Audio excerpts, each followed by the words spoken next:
দয়া করে আগেই বলে দিচ্ছি, কেউ মুসাফা করার জন্য বা কেউ এ করার জন্য কষ্ট দিবেন না। আমি অসুস্থ মানুষ, এই কয়দিনের ঠেলাঠেলি ধাক্কাধাক্কিতে আমি তো আর শায়েখ মামুন লোকের মতো না, ইয়া টিয়া খায়া অবস্থা কিন্তু সিরিয়াস। কখন যে চাপা চুপা ভেঙ্গে হসপিটালে যাওয়া লাগে এই টেনশনে আছে। যে একটা অবস্থা হয় প্রত্যেকটা প্রোগ্রামে মুসাফার জন্য যে বিরাবিরি মোহাব্বত করেন, ঠিক আছে, যে যাকে মোহাব্বত করে তাকে তো সে কষ্ট দেয় না, ঠিক কি ঠিক না? যে যাকে মোহাব্বত করে সে কি তাকে কষ্ট দেয়? এখানে কেউ বসতে পারবেন, আপনি চাইলেও বসতে পারবেন না, দেখতে পারলে পারেন, না দাঁড়ায় থাকেন।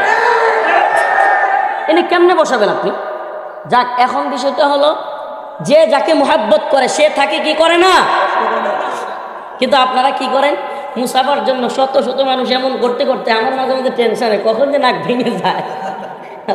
এই জন্য নাক ধরে রাখি, চাইতে রাখি, আর কি করবো। তো অল্প সময় দিব, চলে যাব ইনশাআল্লাহ। দেখেন, আল্লাহ পাক পরীক্ষা করেন। কি করেন?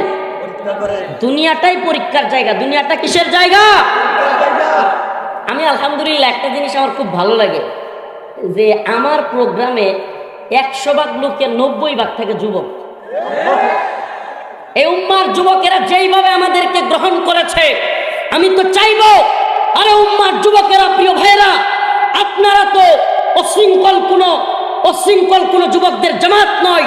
এই উম্মার যুবকদেরকে বলবো, তোমরা উলামায়ে কেরাম উঠতে বললে উঠবে, বসতে বললে বসবে, ময়দানে চাপায় পড়তে বললে চাপায় পড়বে, শহীদ হতে হলে শহীদ হবে।